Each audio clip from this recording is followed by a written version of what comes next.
이제 오늘 하고 다음 주 이제 요한계시록 말씀을 함께 나눕니다. 아마 여러분 제일 궁금해하시는 말씀 중에 하나가 요한계시록일 것 같아요. 그래서 우리가 이렇게 좀 대략적으로 구체적으로는 전혀 들어가지 않았지만 대략적으로 창세기부터 요한계시록까지를 이제 한 학기 동안 이제 마무리를 하게 됩니다. 아마 기억나는 내용도 있고 기억나지 않고 다 잊어버리실 수도 있지만 여러분 자료들 있으시면 자료 꼭 보시고요. 다음에 또 이런 시간들이 계속 있어요. 그럼 여러분들이 하나하나 여러분들이 잘 정리를 해 나가시도록 이번 정리하는 시간입니다. 여러분이 아셨던 내용들을, 신앙의 내용들을. 그래서 오늘 요한계시록 말씀, 다음 주는 요한계시록 일부분 하고 또 성경 괴간의 마지막 부분들 좀 정리를 하도록 하겠습니다. 나눠드린 자료 보면서 좀 설명을 드리도록 하겠습니다. 요한계시록은 말 그대로 요한이 본 계시의 말씀이죠.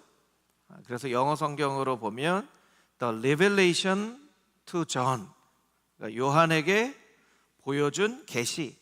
그러니까 reveal이라고 하는 성경의 단어는요, 이제 드러나다 이런 뜻이에요. 그런데 원래 헬라어에는 아포칼립수스라고 되어 있어요. 칼립수스는 덮개라는 뜻이에요. 아포는 뭘 열다, 뭐뭐 없이 이런 뜻이에요. 그러니까 덮개 없이 이런 뜻이에요. 그러니까 덮개가 없으면 그 안에 있는 것들이 다 드러나는 거죠. 그런데 이제 영어의 계시와 우리나라도 보면 이제 계시가 있고 묵시가 있는데, 묵시는 조금 이제 종말론적인, 말 그대로 약간 심판과 멸망과 이제 이런 뉘앙스가 강해요. 계시는 드러내다라고 하는 의미가 있고, 조금 이제 설명을 드리겠지만 이것의 단어가 굉장히 중요합니다. 요한계시록을 계시로 볼 것인가 묵시로 볼 것인가. 우리가 읽은 말씀이죠. 요한계시록 말씀에 보면 예수 그리스도의 계시라, 이 계시는 반드시 속히 일어날 일들을 종들에게 보이시려고, 처음에는 종들에게 보신다고 얘기하고 있어요. 하나님의 사람들에게 보이시는 거죠.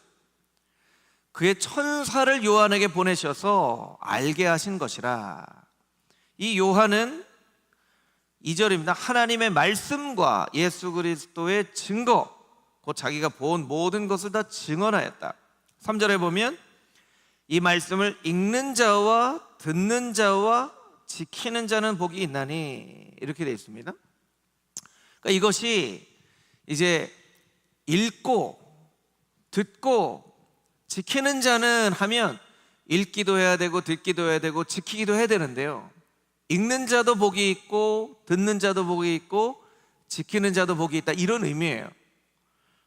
그러니까 성경 신앙생활 할 때 우리가 이제 그런 이 반성을 하는 건 굉장히 중요합니다. 하나님 말씀 듣기는 하는데 하나님 말씀 잘 실천하지 못해서 하나님 말씀 잘 실천할 수 있게 해주십시오 하는 그런 이 고백은 우리의 신앙에 굉장히 유익합니다. 그런데 어떤 경우에는요, 실천을 잘 하지 못하기 때문에 읽는 것과 듣는 것 자체를 게으리하는 경우가 있어요. 오히려 반대로 실천하지도 못하는데 이런 생각을 하는 거예요. 그런데 요한계시록 말씀은 그냥 말씀을 읽는 자도 복이 있고, 그냥 읽는 것만 해도 복이 있고, 듣는 것만 해도 복이 있고, 실천하면 더 복이 있고, 이제 이런 의미예요. 그러니까 우리가 하나님 말씀을 열심히 잘 들어야 되겠죠? 읽어야 되겠죠? 이제 요한계시록의 말씀이라는 거예요. 요한계시록은 22장으로 되어 있는데 과거에 대한 말씀이 있고 현재에 대한 말씀이 있고 미래에 대한 말씀이 있어요. 그러니까 미래에 대한 말씀이 더 길죠. 그래서 이제 오늘은 이 내용들을 디테일하게 설명드리진 않겠지만, 이제 미래에 대한 계시 중에 보면 7 재앙, 7 인을 떴을 때 7 재앙, 7 나팔, 7 대접, 또 우리가 요한계시록에 나와 있는 중요한 숫자 2가지가 있죠. 666, 14만 4천. 이런 부분들이 이제 다음 주에 좀 설명을 좀 드리도록 하고요. 그래서 계시가 쭉 나와 있고, 중요한 게 이제 19절부터 22절까지의 말씀은 이제 오실 예수님에 대한 그런 말씀으로 이제 구분이 되어 있다는 거예요. 여러분들이 요한계시록 읽으면서 이런 장들이 어떻게 구분이 되어 있는가를 좀 알면 여러분에게 굉장히 도움이 많이 됩니다. 굉장히 많이 도움이 돼요. 다음 쪽으로 넘겨보시면 이제 제 고민이기도 했고요. 여러분에게 한번 질문을 드려보고 싶은데, 요한계시록 하면 드는 어떤 생각, 느낌, 이미지가 어떠세요? 요한계시록 하면 딱 드는 생각이 어떤 생각이 드세요? 네, 오육침사님? 어렵다. 맞아요. 요한계시록 어렵다는 느낌이 들죠.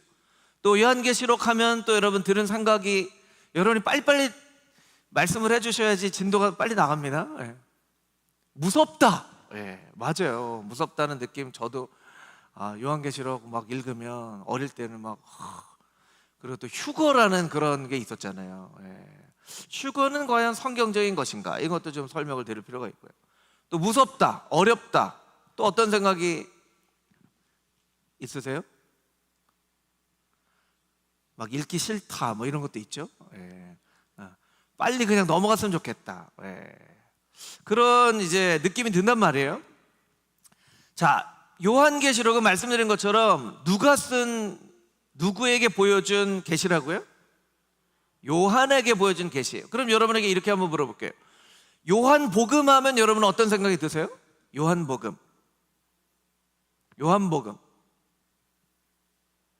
무섭다, 어렵다, 읽기 싫다, 이런 생각이 안 드시죠? 그러니까 우리가 잘 생각을 해볼 필요가 있는 거예요. 이제 성경을 읽으면서 제가 여러분에게 누누이 말씀드리는 것은 자꾸 물음표를 찍으셔야 돼요. 궁금함을 가져야 돼요. 왜 요한복음은 어렵지 않게 느끼는데 요한계시록은 어렵게 느끼는가? 요한계시록이 왜 어려운가? 요한복음은 막 무섭게 느껴지지 않는데 요한계시록은 왜 무섭게 느끼는가? 그런 생각을 우리가 할 필요가 있다라는 거예요. 이런 거 똑같죠? 여러분이 그래도 안광복 목사를 아시잖아요. 그렇죠? 제가 어떤 때에 누구 동네에 지나가는 어떤 뭐 중학생, 고등학생이 뭘 잘못해가지고 제가 막 화를 냈어요. 너희들 그렇게 하면 어떡해? 제가 막 최대한 낼 수 있는 무서운 표정으로 했는데 보니까 얘가 예준이 제 아들 친구예요. 나중에 알고 보니까 친구가 예준한테 말하는 거예요. 야, 니네 아빠 되게 무섭더라. 되게 무섭더라. 자, 그럼 여기에서 퀴즈. 저는 무서운 사람일까요? 안 무서운 사람일까요? 여러분, 저 무서워요. 저 화나게 하시면 안 돼요. 무서워요. 네. 여러분, 이런 거하고 비슷해요. 물론 요한에게 보여주신 계시의 내용이 심판에 대한 메시지가 있고 상징에 대한 메시지가 있고 우리가 이해되지 않은 그런 메시지들이 있어서 그렇지만, 여러분, 요한이라는 사람이 똑같이 본 예수님은 요한복음이 되는 것이고, 요한이 성도들에게 쓴 서신은 요한 서신이 되는 것이고, 요한이 본 환상은 요한 계시록이 되는 거예요. 그러니까 요한이라는 사람을 우리가 이해를 해야 된다는 거예요. 여러분, 요한이라는 사람 하면 가장 먼저 떠오르는 생각이 어떤 생각이에요? 요한은 사랑. 그렇죠. 그러니까 요한은 사랑. 그러니까 요한계시록도요, 이런 관점으로 여러분이 보시는 게 필요해요. 사도 요한이 본 계시거든요. 이런 관점으로 보시면 좋을 것 같고요. 왜 무서울까? 왜 어려울까? 그걸 찾아가시면 될 거예요. 우리가 이런 생각을 해볼 필요가 있다는 것이죠. 요한계시록이 있단 말이에요. 요한계시록이 있고, 우리가 이것을 본 관점에서 보면 무섭기도 하고 어렵기도 하고 한단 말이에요. 자, 그럼 우리가 읽은 요한계시록 1장 말씀을 통해서 요한이 천사를 통해서 하나님께 받은 계시예요. 요한이 보는 관점이 또 있겠죠. 요한이 봤지만 요한이 보는 관점도 있단 말이에요. 왜 이것이 중요하냐면요, 여러분, 복음서 할 때 제가 설명을 드렸지만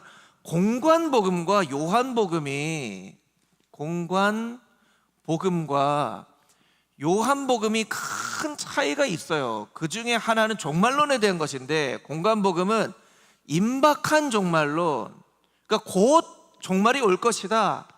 요한복음은 실현된 종말론, 여기에 이미 하나님의 나라가 임했다. 그래서 요한복음에는 귀신 얘기가 없어요. 이미 하나님의 나라가 여기 임했는데 귀신이 어디 감히, 그 요한복음에는 귀신 얘기가 없어요. 다가올 종말에 대한 예언이 없어요. 이미 하나님의 나라가 여기 임했는데, 이게 요한과 함께 했던 사람들이 생각했던 내용이란 말이에요. 그런데 그 요한에게 하나님께서 계시를 주셨어요. 그럼 요한이라는 사람이 어떤 느낌이 있었을까? 이걸 우리가 좀 생각을 해볼 필요가 있다는 것이죠. 요한과 함께 있었던 사람들은 이미 하나님의 나라가 여기 임했고 늘 하나님과 함께 동행하며 살아가는 것을 중요하게 생각했는데, 어느 날 하나님께서 천사를 보내서 요한에게 계시의 말씀을 보여주셨다는 거예요. 그러니까 이것은 어떻게 보면 요한에게 굉장히 당황스러운 일이었을 거라는 거예요. 당황스러워. 요한이 여태까지 살았던, 생각했던, 그리고 신앙생활을 했던 모습과는 전혀 다른 모습이라는 거예요. 왜 이 말씀을 여러분에게 드리냐면, 저는 하나님께서 계시의 말씀을 주셔도 사람들이 그것을 아멘으로 받지 않으면 그 계시의 말씀이, 그 사람이 아멘으로 받지 않는데 하나님이 막 꾸역꾸역 막 밀어넣듯이 막 내가 너한테 주는 계시니까 너 받아, 이렇게 하시진 않는다는 거예요.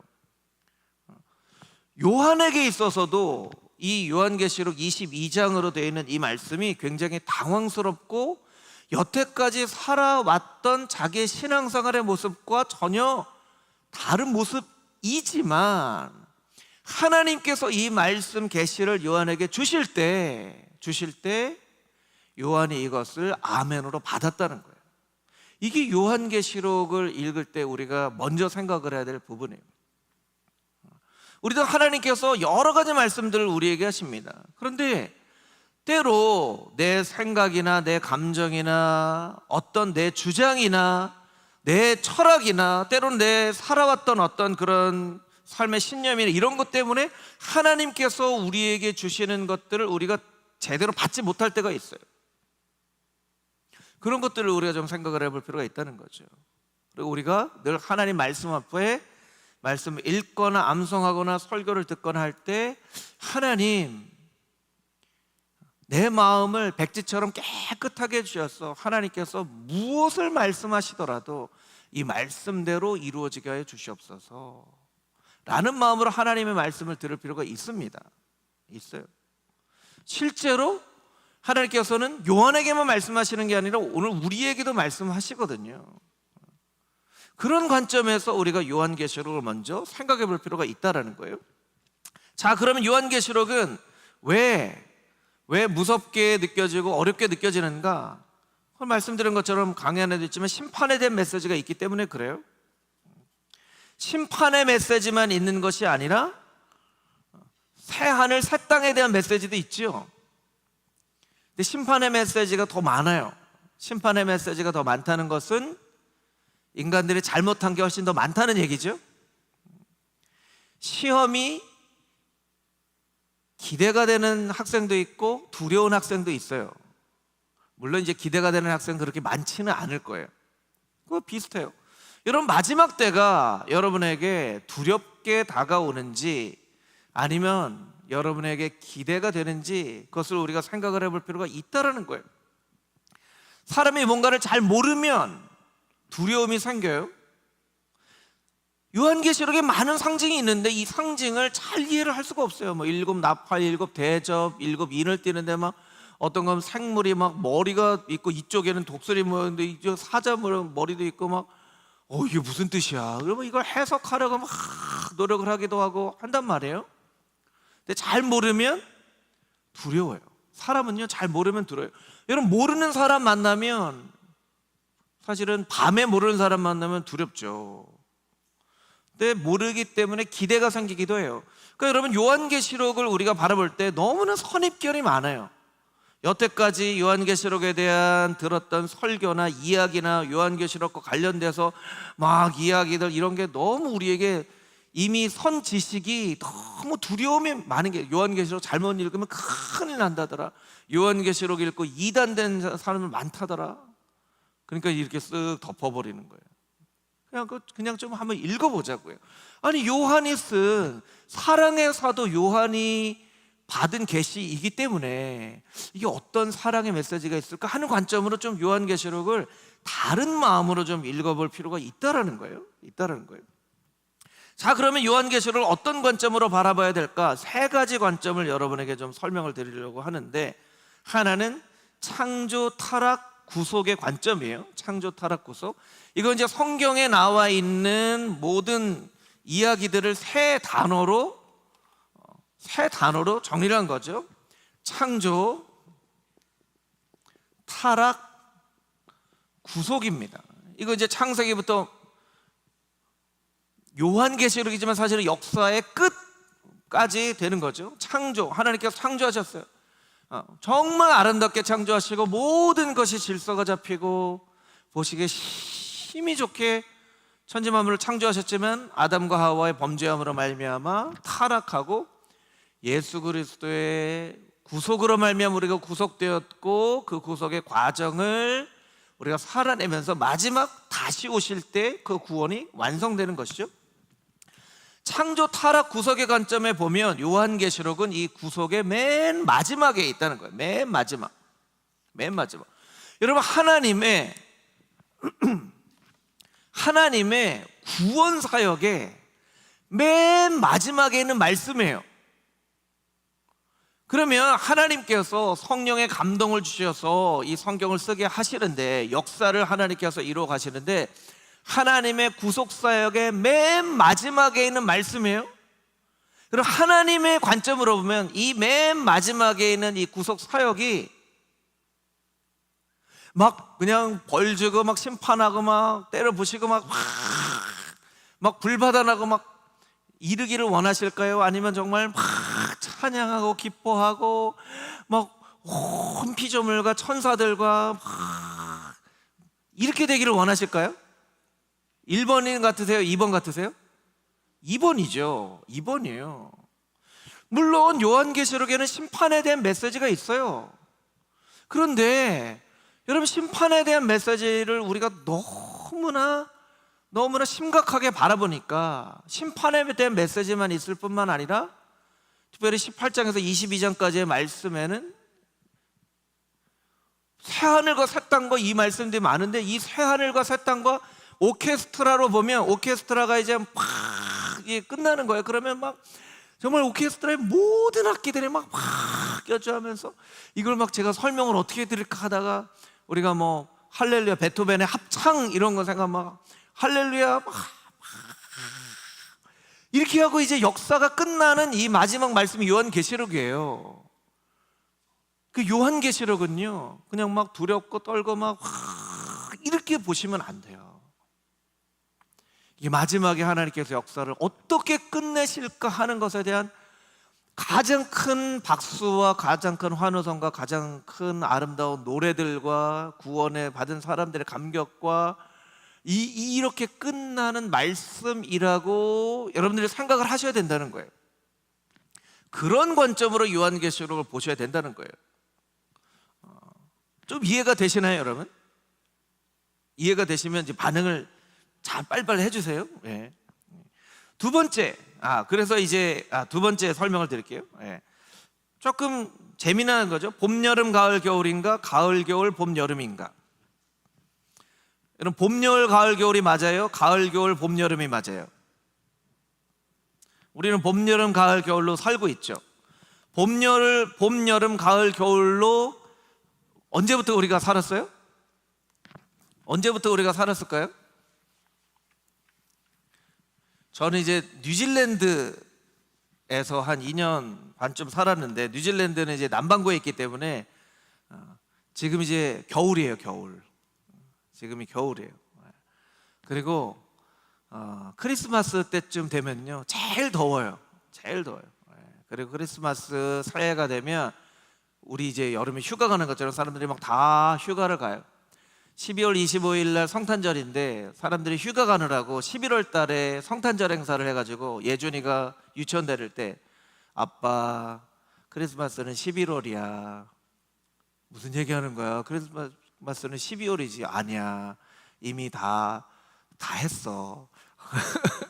네. 계절이 이제 남반구 북반구 달라요.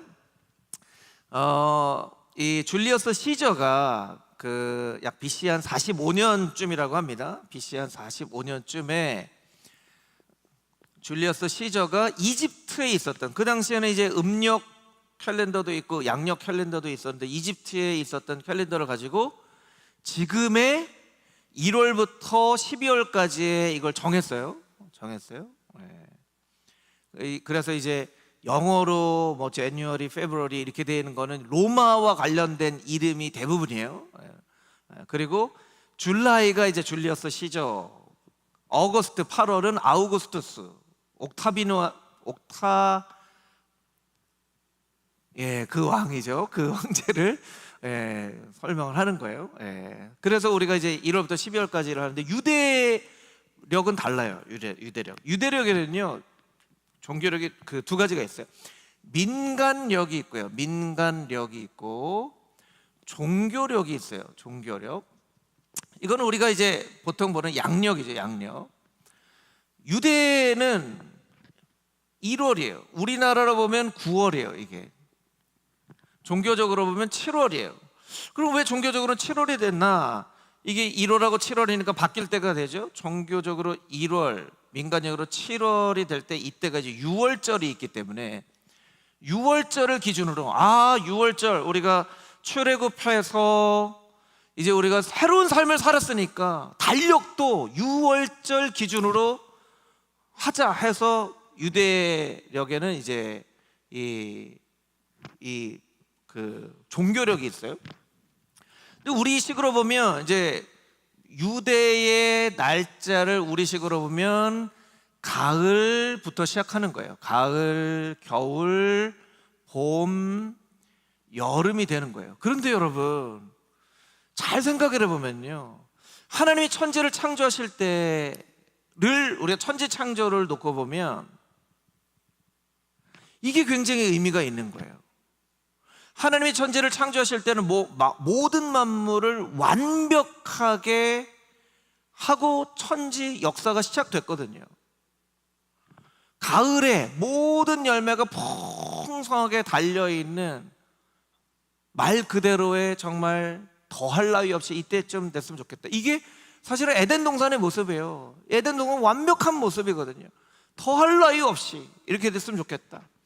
그런데 인간의 죄로 말미암아 겨울이 찾아왔죠. 겨울이 찾아온 거예요. 그리고 겨울이 한참 진행이 되다가 이제 봄처럼 예수님이 오신 거예요. 봄처럼 예수님이 오시고 그 예수님의 구원의 사역이 가장 푸르르게 끝나는 게 이제 종말인 거예요. 종말. 그래서 어떤 의미로 보면 이게 그냥 스쳐 지나가는 생각일 수도 있지만 우리가 봄, 여름, 가을, 겨울이라고 당연하게 1월부터 12월이라고 생각하는 이 생각 자체가 어떤 영향을 끼치냐면요, 요한계시록을 묵시로 본다는 거예요. 묵시. 이거는 멸망이죠. 멸망. 요한계시록을요 묵시로 볼 필요가 없어요. 심판이 있음에도 불구하고. 여러분, 영화를 설명을 드리면 영화가 한 2시간 정도, 영화가 2시간짜리 영화가 있다고 볼 때 1시간 반 동안 악당이 나타나서 막 온갖 나쁜 짓 하고 막 사람 괴롭히고 막 해요. 그런데 주인공이 막 이렇게 어떤 과정을 거쳐서 나중에 악당을 물리치고 30분 동안은 통쾌하게 악당을 물리치는 영화로 끝나요. 이런 영화와 비슷하다고 요한계시록으로 생각을 하시면 돼요. 심판에 대한 메시지가 많지만 너무 심판에 대한 메시지, 이걸 너무 너무 생각하다 보니까 요한계시록이 묵시가 된 거예요. 멸망의 메시지가 된 거예요. 멸망의 메시지. 하나님께서 멸망시키려고 지구를 끝나고 인류를 멸망시키려고 끝난 게 아닌데 우리는 이런 관점으로 자꾸 보는 거예요. 그래서 저는 조금 독특하게 봄, 여름, 가을, 겨울이라고 우리가 1년을 생각하는 그 생각보다 유대 사람들이 가을, 겨울, 봄, 여름이라고 생각하는 것이 창조 세계의 달력과는 훨씬 더 맞지 않는가, 이런 생각이 드는 거예요. 그래서 여러분, 요한 계시록, 그래서 한글 성경으로 성경을 번역한 분들이요, 저는 요한의 묵시록이라고 하지 않고 요한의 계시록이라고 이 이름을 지어주신 게 너무나 감사하더라고요. 근데 계시록이라고 해놓고 계시록을 막 무섭게 보면 안 되겠지만, 그렇게 우리가 좀 생각을 할 필요가 있습니다. 그렇게 생각을 할 필요가 있고요. 이것을 이제 성경으로 한 가지로 좀 더 설명을 드리면, 요한계시록 3장 12절에 이런 말씀이 있어요. 우리 자막으로 우리 같이 한 목소리 읽어보도록 하겠습니다. 시작. 이기는 자는 내 하나님 성전의 기둥이 되게 하리니 그가 결코 다시 나가지 아니하리라. 내가 하나님의 이름과 하나님의 성 곧 하늘에서 내 하나님께로부터 내려오는 새 예루살렘의 이름과 나의 새 이름을 그의 위에 기록하리라. 아멘. 이기는 자에다가 이렇게 표시를 하시면 좋을 것 같아요. 성경에 보면요, 이기는 자라는 표현이 요한계시록에는 8번이 나와요. 요한 1서에 2번 나와요. 창세기부터 요한 1서 전에 있는 말씀에는 한 번도 안 나와요. 이런 단어들만 봐도 요한계시록은 이기는 자를 위해서 주시는 말씀이라는 거예요. 이기는 자. 너희가 다 이기는 자가 됐으면 좋겠다. 이기는 자가. 이게 어떻게 보면 열매라고도 할 수 있잖아요. 열매. 마지막 열매라고도 할 수 있는 거예요. 그러니까 요한계시록은 열매 맺고 신앙을 지키고 이기는 사람들이 하나님 앞에서 상 받고 예수님께서 이 땅 가운데 다시 오실 때 이 땅에 불합리한 모든 것들이 다 공의로워지고 이 천지 만물이 다 행복해지는 하나님의 말씀이라고 우리가 생각을 하고 요한계시록을 읽어야 돼요. 그래서 막 심판에 대한 메시지가 많이 있어도 이게 심판에 대한 메시지가 지나가고 나서는 하나님의 나라가 이렇게 이루어질 거야 라고 우리의 생각을 자꾸 바꿔가지 않으면 요한계시록은 여전히 우리에게 무서운 말씀, 이해되지 않는 말씀, 읽고 싶지 않은 말씀, 읽으면 큰일 나는 말씀, 이런 말씀처럼 되어져 버리기 쉽다라는 거죠. 자, 아직 보지 않은 결말, 뭐 비슷한 내용이긴 합니다. 그 영상을 한 1분짜리 영상을 할 텐데요. 최근에 이제 앞으로 개봉될 지금 우리나라에 개봉될 영화예요. 베테랑이란 영화 여러분 보신 적 있으시죠? 베테랑이란 영화에서 가장 히트가 된 대사가 있었잖아요. 어떤 대사죠? 그렇죠. 어이가 없네. 이런 단어. 악역으로 나왔던 그런 한 배우가 한 단어인데요. 베테랑 2가 나온대요. 그거를 참 금호중한 게 좋은 교회예요. 우리 성도님들한테 미리 보여야 되는 거예요. 잠깐 영상을 좀 보도록 하겠습니다. 다음은 자, 이 1분짜리 베테랑 2에 대한 보통 트레일러라고 하죠. 예고편 보시고 이런 분이 혹시 있을지 모르겠어요. 1분 잘 정리해놨네. 저 베테랑 2 안 봐도 되겠네. 이런 분 있으세요? 여러분, 예고편은 왜 만드는 거예요? 영화 보라고 만드는 거예요. 근데 예고편 보고 여기 뭐 누구 뭐 어떻게 나온지 뭐 정혜인이 뭐 그러고 뭐 다 했으니까 이거 뭐 다 뻔하지 뭐. 그리고 영화를 안 보는 사람이 있다면 그 사람은 좀 똑똑한 사람은 아니겠죠? 똑똑한 사람은 아닌 거예요. 그리고 여기에서 설명을 잘 해줬는데 해치라고 하는 악역이 있대요. 근데 이게 정혜인일 수도 있고 아닐 수도 있고. 그럼 이걸 보면서 영화 좋아하시는 분은 정혜인이겠네, 뭐 아니겠네, 막 이렇게 생각하는 거예요. 여러분, 요한계시록은요 이 예고편 같은 거예요. 예고편. 그 예고편 보고 마지막 날에 이거겠네 할 수는 있지만 영화를 직접 보기 전까지는 안다 모른다? 몰라요. 그 제가 주일날 그런 설명 드렸잖아요. 예, 저희 집에 저랑 예준이랑 싸울 때 선지자 역할을 하는 그 한 분이 계시다고. 예. 네. 제 아내랑 영화를 보면요, 제 아내는요, 제가 아내랑 영화 보면서 그런 얘기합니다. 같이 영화 보기 싫다, 이런 얘기예요. 왜냐면 저 사람 범인이네. 그러면 진짜 그 사람 범인이에요. 어떻게 그렇게 아는지, 하나님이 계시를 주시는지. 그래서 영화를 보다 보면 저 사람이 범인이네, 저 사람이 잘못되네, 이거 저 사람이 죽였네. 어떻게 아는지 모르겠어요. 딱 보면 아나 봐요. 그런데 여러분 생각해 보세요. 저 사람이 범인이네, 이거 볼 필요 없어, 나갑시다 이러고 나가나요? 아니요, 안 나가요. 그래도 끝까지 보죠. 끝까지 봐야 알기 때문에.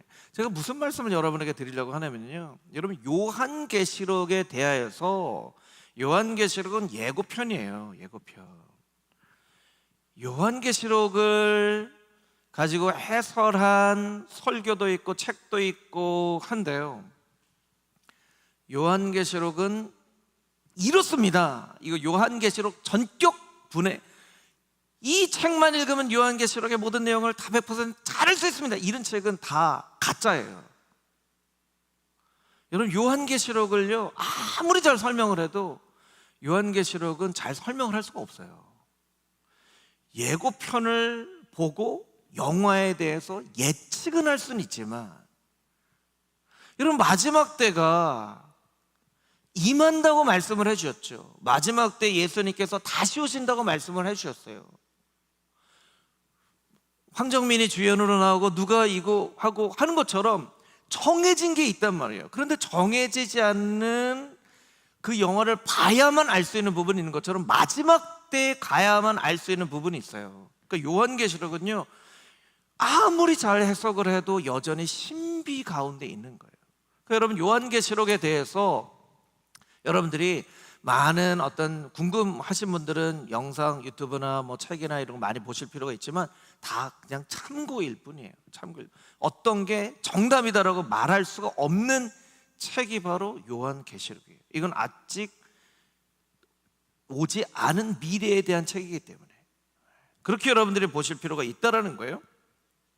고린도전서 13장 12절 말씀에 보면 우리가 지금은 거울을 보는 것처럼 다 희미하게 보나, 그 당시에는 거울이 잘 발달되지 않았기 때문에 청동으로 잘 닦아서 희미한 거울을 본 거예요. 그러니까 요한계시록을 잘 설명할 수 있는 말씀은 고린도전서 13장 12절이라고 할 수 있어요. 희미하게 보는 거예요. 희미하게. 그러니까 요한계시록을 그런 관점으로 보고, 요한계시록의 666이 이거다, 14만 4천이 이거다, 7 대접은 이거다, 이건 이거다, 뭐 이건 이 나라를 의미한다, 그렇게 이야기할 수 없다는 거예요. 그럴 수 있지 않을까 할 수는 있지만, 정해인이 악역이지 않을까 할 수는 있지만, 그건 영화를 보기 전까지는 모르는 거예요. 요한계시록이 마치 그렇다는 거예요.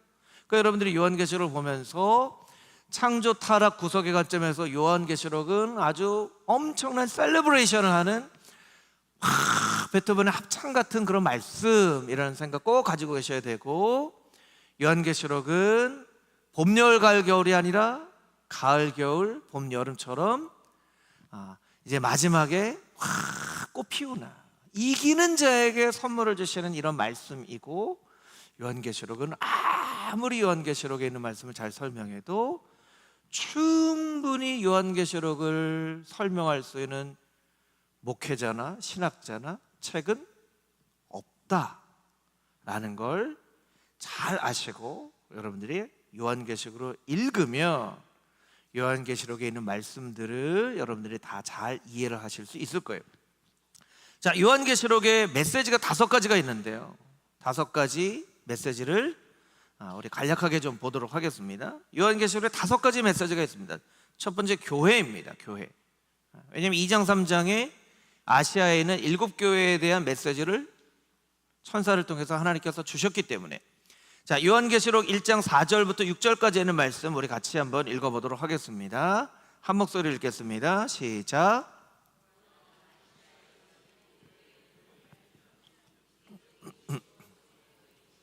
장차 오실 이와 그의 보좌 앞에 있는 7 영과 또 충성된 증인으로 죽은 자들 가운데에서 먼저 나시고 땅의 임금들의 머리가 되신 예수 그리스도로 말미암아 은혜와 평강이 너희에게 있기를 원하노라.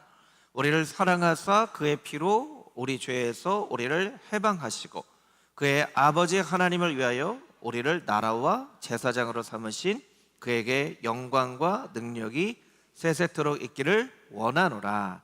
아멘. 아시아에 있는 7개 교회에게 편지하라는 거예요. 그 편지의 내용이 2장 3장에 나와 있는데 그것을 조금 정리를 해봤습니다. 우리 다음 장으로 넘겨보시면 조이 선교회에서 나온 넬슨 성경 개관이라는 책에 보니까 잘 정리가 되어 있어요. 그래서 에베소, 서머나, 버가모, 두아디라, 사데, 빌라델비아, 라오디게아 교회인데, 칭찬만 받고 책망을 받지 않은 2 교회가 있죠. 어떤 교회가 있나요? 칭찬만 받고 책망을 받지 않은 교회, 서머나 교회하고 빌라델비아 교회. 칭찬은 없고 책망만 받은 교회, 한 교회가 있습니다. 라오디게아 교회. 이런 교회들이 있어요. 그런데 이런 모든 교회들에게 가르침을 주십니다. 처음 사랑을 회복해라, 죽도록 충성해라, 회개해라, 이런 가르침도 주시고요. 중요한 건 약속이에요. 약속. 자, 요한계시록의 말씀을 보면서도 심판에 대한 메시지가 있지만 맨 마지막에 새 하늘과 새 땅과 천국과 오실 어린 양에 대한 그 말씀들, 18장에서 22장까지의 말씀들 중요하고, 이것이 영적인 피날레, 셀레브레이션이 되게 읽어야 된다고 말씀드렸던 것처럼 7개 교회도 마찬가지예요. 어떤 관점으로 보느냐에 따라서 책망을 주로 보는 분도 있고요, 약속을 보는 분들인데요, 여러분 약속을 봐야죠. 그래서 그 오른쪽 표에 메뉴에 약속 위에다가 이렇게 동그라미를 쳐주시면 되게 좋죠. 약속 중심으로 봐야 돼요. 라오디게아 교회에도 약속을 주셨어요. 모든 교회에게 약속을 주시는 거예요. 자, 그러면 여러분, 아시아에는 7교회에만 주시는 말씀일까요? 이거 아시아에 그 당시에 살았던 7교회에만 해당되는 말씀일까요? 아니에요. 오늘날 우리에게 주시는, 모든 교회에게 주시는 하나님의 말씀인 거예요. 아시아의 7교회가 샘플이 되는 것이죠. 그러니까 우리 교회는 어떤 교회인가, 어떤 메시지를 받아야 되는가, 이런 관점으로 봐야 되고요. 우리가 또 하나님의 성전이기 때문에 나는 어떤 말씀을 하나님께서 나에게 주시는, 나는 좀 이 교회에게 주시는 말씀이 오늘 나에게 하나님 말씀하신다면 이런 말씀을 주실 것 같아, 이런 관점으로 7교회에 대한 메시지를 여러분들이 보시는 게 중요합니다. 여러분 나눠드린 자료에 다 있어요. 여러분 자료에 다 있습니다. 2번째, 다시 오실 예수님에 대한 메시지가 있어요. 1장 7절 말씀 우리 같이 읽어보겠습니다. 시작. 볼지어다 그가 구름을 타고 오시리라. 각 사람의 눈이 그를 보겠고 그를 찌른 자들도 볼 것이요 땅에 있는 모든 족속이 그로 말미암아 애곡하리니 그러하리라. 아멘. 자, 우리가 읽었던 1장 1절 말씀에 보면 그의 종들에게 보이시려고 천사들에게 말씀하셨다고 얘기하고 있어요. 이런 말씀만 봐도요, 예루살렘과 온 유대와 사마리아 땅끝까지 이르러, 이런 성경의 관점이 그대로 있는 거예요. 처음에게는 종들에게 보여주세요. 요한계시록 1장 1절에 있잖아요. 속히 일어날 일들을 그 종들에게 보여주시려고 천사를 보내서 요한에게 말씀하셨다. 이 요한계시록 1장 1절 말씀인데 1장 7절에 보니까 그가 구름을 타고 오실 때에 각 사람의 눈이 예수님을 보겠고 그를 찌른 자들도 볼 것이요 땅에는 모든 족속들이 볼 것인데 그로 말미암아 어떻게 한다고요? 애곡하리니. 애곡하리니. 왜 애곡을 하죠? 후회가 돼서 애곡을 하는 경우도 있고, 노아 시대처럼 방주를 미련하다 노아 저렇게 산꼭대기에다 방주 만들고 했는데 나 좀 태워줘 하는 것처럼 그렇게 예수님을 맞이할 사람도 있기 때문에 애곡하리니. 다시 오실 예수님에 대한 메시지가 있다는 거예요. 요한계시록 19장에 보면요, 19장 11절, 제가 그냥 설명을 드리겠습니다. 백마와 그것을 탄 자가 있으니, 백마가 그것을 탄 자가 있으니 이름은 충신과 진실이라. 12절 말씀에 보면 그의 눈은 불꽃 같고 머리에는 많은 관들이 있고, 13절에 보니까 피 뿌린 옷을 입었어요. 이거 뭐죠? 피 뿌린 옷? 레위기 8장 30절 말씀에 보면요, 참 레위기 중에서 제일 이해가 안 되는 표현인데, 제사장이 옷을 입어요. 예. 속옷도 있고 에봇도 있고, 그 제사장의 옷을 입고 그 위에다가 피를 뿌려요. 여러분, 옷을 깨끗하게 입고 그 위에다 피를 뿌린다고 생각해 보세요. 왜 옷에다가 피를 뿌릴까? 이게 이제 구약의 이 사람들은, 저는 우리가 정말 행복한 시대에 산다고 생각이 들어요. 이 의미를 모르는 거죠. 피를 뿌리라고 했으니까 피를 뿌렸긴 했는데, 그렇게 옷을 멋지게 귀하게 다 하고 피를 묻히지 말아야죠. 그 위에 앞치마 해야죠. 앞치마 피 안 묻게, 김치찌개 안 튀기게 앞치마 하는 것처럼 앞치마하고 조심조심 막 제사 막 잡을 때도 막 이 피 튀기면 안 돼 이렇게 해야 되는데, 제사장이 이게 작업복인 거예요. 사실 작업복. 그러니까 피를 뿌리고, 이 피가 예수 그리스도의 거룩한 보혈의 피인 것을 상징하는 거죠. 우리가 아무리 보석으로 되어 있는 옷을 입어도, 아무리 보석으로 된 옷을 입은 것처럼 살아도 예수 그리스도의 보혈로 우리가 옷 입지 않으면 거룩한 삶을 살 수 없다는 것을 상징적으로 보여주는 거예요. 그 레위기에도 있고 요한계시록에도 있는 거예요. 그러니까 여러분, 피 뿌린 옷을 입었는데 라고 계시를 보여주신 거죠. 이건 보여주신 거잖아요. 놀라운 말씀이에요. 성경의 일관성에 대해서 정말 감탄을 할 수밖에 없는 구절이죠. 피 뿌린 옷을 입었는데 그 피 뿌린 옷의 이름이 하나님의 말씀이라. 그러니까 예수 그리스도의 거룩한 보혈로 옷 입고 하나님의 말씀으로 옷 입고 하는 것을 이제 표현을 하는 거예요. 이게 이제 그 두 구절만 설명을 드렸지만, 요한계시록에 이 어린 양 예수님에 대한 오실 예수님이 이렇게 설명이 되어 있다는 거예요. 마지막 때에 대한 말씀이 있습니다. 위에 있는 말씀하고 보니까요, 똑같은 말씀을 했네요. 그가 구름을 타고 오시리라. 그가 구름을 타고 오시는 때가 있다는 거예요. 제가 다음 주에 좀 몇 가지 설명을 드리도록 할 텐데요, 이건 중요해서 말씀을 드리는 것이 아니라 대부분 궁금하기 때문에 말씀을 드리는 하는 거예요. 뭐 예를 들면 일곱 인, 일곱 재앙, 일곱 나팔에 대한 부분뿐만 아니라 뭐 천년왕국에 대해서도 신학자들이 전천년설, 후천년설, 무천년설, 지금의 천년왕국이다, 나중에 천년왕국이 된다, 막 여기에 따라서 막 학자들이 천년왕국에 대한 부분들, 이런 부분들이 막 어지럽게 설명이 되어 있으니까 이런 부분들을 조금 설명을 드리려고 합니다. 그런데 중요한 것은요, 이게 천년왕국이 이미 일어난 거냐, 천년왕국이 일어난 다음에 예수님이 오시냐, 뭐 이런 것보다 마지막 때가 있다는 거예요. 마지막 때가 있다는 것만 알면 돼요. 우리는 요한계시록은 마지막 때가 있다는 거예요. 마지막 때는 어떤 때죠?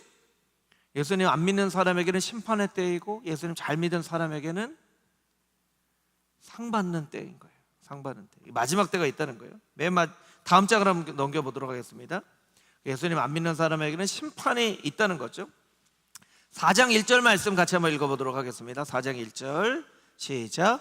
이 일 후에 내가 보니 하늘에 열린 문이 있는데, 내가 들은 바 처음에 내게 말하던 나팔 소리 같은 그 음성이 이르되 이리로 올라오라. 이 일 이후에 마땅히 일어날 일들을 내가 내게 보이리라 하시더라. 이 마땅히 일어날 일이 심판인 것이죠. 그래서 요한계시록 15장 말씀에 보면 진노를 가득히 담은 금대전 7을 이렇게 돼 있죠. 심판에 대한 메시지가 있어요.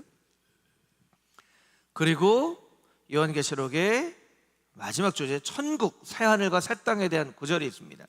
요한계시록 21장 말씀인데요, 새하늘과 새 땅, 2절에 보니까 거룩한 성 새 예루살렘,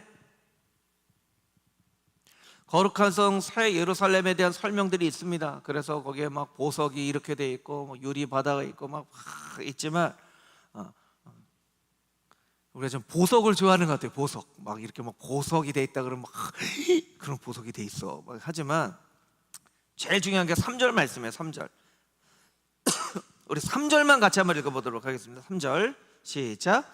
내가 들으니 보좌에서 큰 음성이 나서 이르되 보라 하나님의 장막이 사람들과 함께 있음에 하나님이 그들과 함께 계시리니 그들은 하나님의 백성이 되고 하나님은 친히 그들과 함께 계셔서, 함께가 3번이나 반복이 되어 있어요. 새하늘과 새 땅, 거룩한 성 새 예루살렘 마지막 날, 의미가 있는 이유 중에 가장 중요한 이유는요, 하나님이 함께 계시기 때문에, 성령으로 영으로 함께 계셨던 하나님이 실제로 우리가 눈으로 볼 수 있는 실존의 하나님으로 우리가 함께 계시고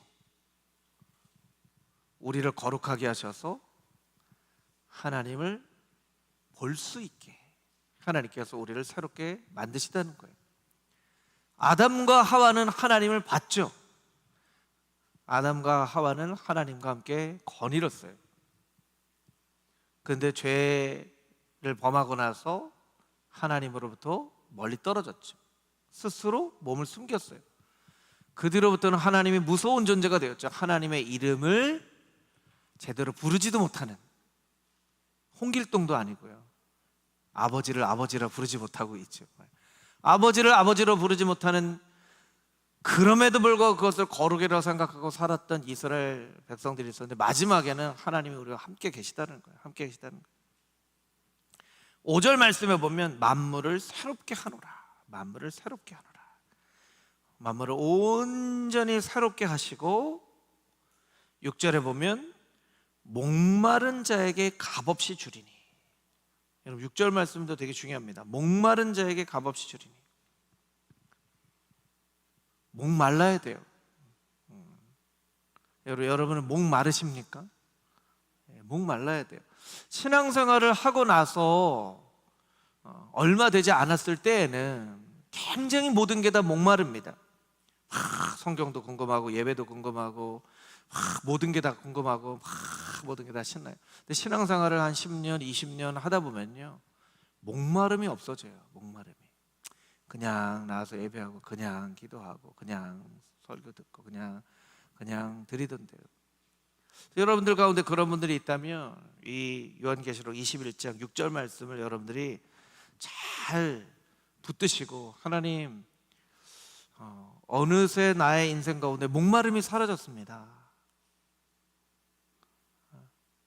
말씀에 대한, 은혜에 대한, 성령에 대한 목마름이 제 안에 있게 하시옵소서. 목마른 자에게 값없이 준다고 말씀하셨기 때문에 목마름이 나의 삶 가운데 있게 해달라고 기도할 필요가 있어요. 그리고 마지막으로 이기는 자는 이 모든 것들을 상속으로 받으리라, 이게 말씀이죠. 자, 정리를 이제 마지막으로 하도록 하겠습니다. 요한계시록에 여러 가지 많은 주제들이 있지만 5가지 큰 대주제들을 설명을 드렸어요. 첫 번째 어떤 주제가 있다고요? 교회라는 주제가 있다고 말씀드렸죠. 두 번째 어떤 주제가 있다고요? 다시 오실 예수님에 대한 주제가 있고요. 세 번째는 마지막 때에 대한 말씀이 있고, 이때는 어떤 때라고 설명을 한다고요? 심판에 대한 메시지가 있고, 다섯 번째는 어떤 메시지가 있어요? 천국에 대한 메시지가 있어요. 천국에 대한 메시지가 있어요. 이게 요한계시록의 큰 5가지 주제예요. 자, 꼭 이렇게 설명할 필요는 없지만 이 요한계시록 처음에 했던 메시지와 똑같은 메시지를 여러분에게 드리는 건데, 이 5가지 메시지 중에 굳이 우리가 가장 중요한 메시지를 한 가지만 선택해 본다면 어떤 메시지가 가장 중요한 메시지가 될까요? 1번, 2번, 3번, 4번, 5번 중에 어떤 메시지가 가장 중요한 메시지가 될까요? 한번 생각을 해보시면 좋을 것 같아요.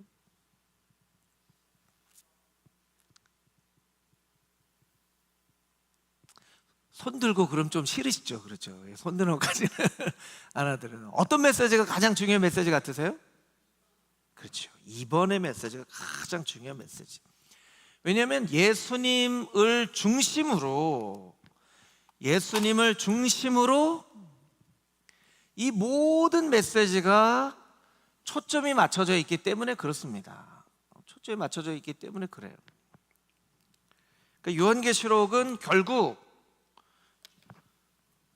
마지막 때에 대한 메시지이기도 하고, 심판에 대한 메시지이기도 하고, 천국에 대한 메시지이기도 하고, 교회에 대한 메시지이기도 하지만 다시 오실 예수님에 대한 메시지라는 것을 우리가 놓치지 않고 잘 중심을 가지고 있으면 요한계시록을 읽어도 시험에 들거나 실족하거나 잘못된 길로 가거나 하지 않을 수 있는데, 자꾸 어떤 숫자에 집중하거나 상징에 집중하거나 이 상징이 의미한 바에 집중하거나 너무 포인트를 잃어버리고 작은 것에 막 집중하다 보면, 여러분 요한계시록은 100% 충분히 다 이해를 할 수 있다고요? 없다고요?